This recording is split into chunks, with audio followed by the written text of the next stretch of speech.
When the film turned 25, the copyright reverted back to us. I guess Jeff, because he produced it, but we had an LLC. And I had asked him a few times, I'm like, what are we doing with this? Like, it's ours. So he and Marcus Hugh, who I'd talked to maybe over the years, and Jeff had, said, no, let's get the copyright back. Like, let's restore it. Like, let's pull people together. Marcus is over there. You got UCLA and Sundance and the Academy and others. And Frameline, I didn't mention, obviously. I think it's those four entities that were really spearheading. Yeah, I mean, I'm grateful for Frameline. It's kind of where I started. Hey there, this is Joe Bowman with Frameline, and I'm here with director Lisa Cholodenko, who was the writer-director of High Art, Laurel Canyon, Olive Kittredge, The Kids Are All Right, to name a few. We just got a couple questions to ask. So, first one, are the kids still all right? Oh, you started with a big, crazy one. Which kids? Just the kids in general, I guess. I think the kids are stressed out. Yeah. I think it's a weird generation. I think they kind of got a bum rap. But they will be all right. They will be, okay. Yeah, we'll transcend. I think they'll be okay. Was Ali Sheedy a lesbian in The Breakfast Club? No, I think she was just an outlier, oddball. What about Molly Ringwald? I've never studied the Breakfast Club. No. So I can't really say. Maybe they were. Maybe that was how representation was at the time. They just seemed like weird high school kids to me. Yeah. Who or what inspired the character of Greta, played by Patricia Clarkson? And we were just talking about that today. I kind of had a run of loving Fassbinder and maybe like Hannah Shigula or something. Oh, yeah. So, not really concretely, but I was just kind of riffing on who she could be. Mm-hmm. So, What is your favorite Fassbinder? it's an obscure one called Fox and His Friends. Oh, I've heard of that one. It's pretty heavy. It's not like happy, but for the time it felt very visceral and real, and one of those films that made me feel like I could make films.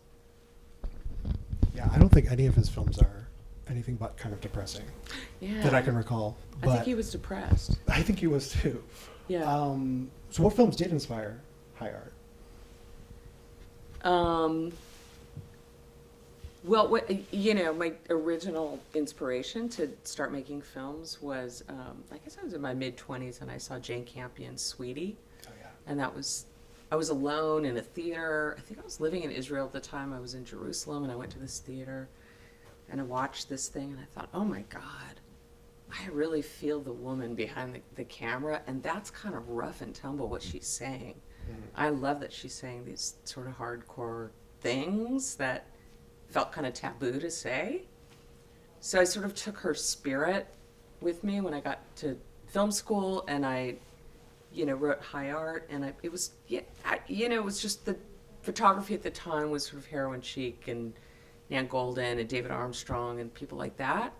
So I was interested in that, and Rhoda Mitchell maybe was a stand-in for me as a young person wanting to come up in the film world.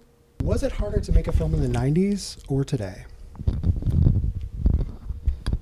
Well, I'm in a different zone today because, I'm living in LA and I do a lot of TV and film work, but I often talk about how I came up in a very interesting golden age of independent filmmaking, and there was, queer filmmaking, and it was all kind of new and exciting.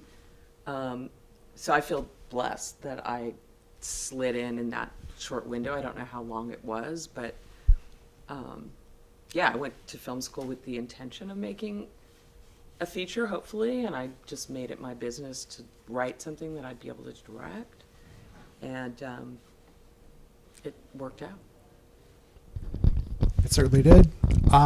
Do you write with actors in mind? And if so, do you have any actors that you haven't worked with that you would really like to work with in the future?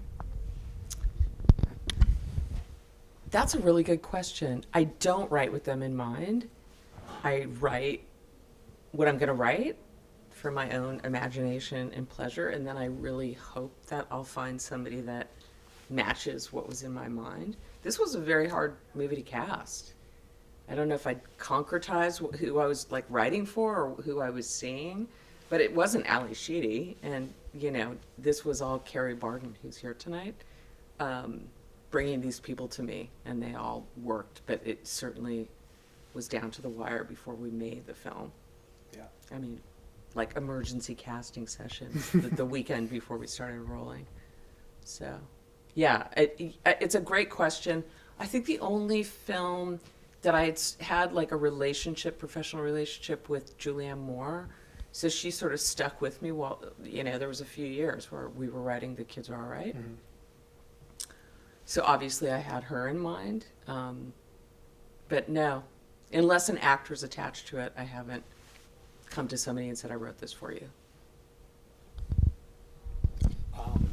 Yeah, because I feel like this was the first time I saw Patricia Clarkson, and I feel like that it just brought her onto the map, and I've never looked back.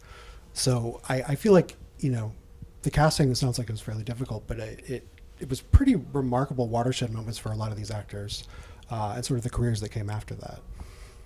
Yeah, I mean, Carrie brought her in.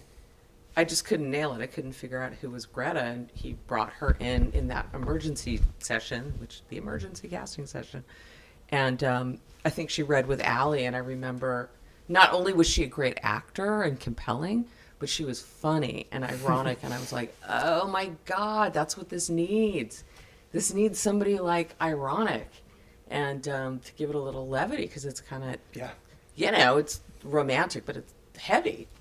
So she was great. It was the perfect fit. Do you have a favorite Patricia Clarkson performance? Yeah, High Art. Of course. Are there any new LGBTQ plus films or filmmakers that are exciting for you? Oh my God. I'm really bad at off the cuff stuff. I mean, I've seen great films, but I can't pull it out of my pocket, that one. Okay, there's nothing that's coming to mind. What's that woman's name who did Petite Maman? I think it's Celine Sciamma. Yeah. Yeah. I like her work. I totally admire it, and I really appreciate that she's just queer forward and makes, artful films that can kind of cross over and go to Cannes and get proper distribution, and she's sort of bold. And I like her work, but I'm also really appreciative of how she's doing her career. Yeah. Yeah. We are big fans of Celine Sciamma here, Yeah. for sure. So we're with you on that. So last question is, how would you introduce or describe high art to a new generation now that we are just worked on this restoration of the film? Well, from what I experienced, we actually screened it at Sundance on its 25th anniversary. We're a couple of years past that. It was 24th. And there was a lot of people that were in their 20s or 30s in the audience. And I remember we were having a Q&A, and they were like, this is so crazy because it's still really relatable, this kind of scene and what's going on. And I guess people hanging and doing drugs and, poaching other people's lovers and whatever it is. So I feel like it wasn't so intentional, but I did feel like those themes are timeless. Mm-hmm. And I think it has like a cool patina that is not so fixed in a time and place, that it translates. Yeah. And I think the kind of those kind of people, those queers, lesbians, were not really, there weren't a lot of films about that sort of subset of women, and I think that was fresh for people, and I didn't feel like I was, being dishonest. I was living in New York, and it was just what was around me. So, and I'm glad that people could appreciate it for that. For me, I appreciated it for that. I felt driven to write that film.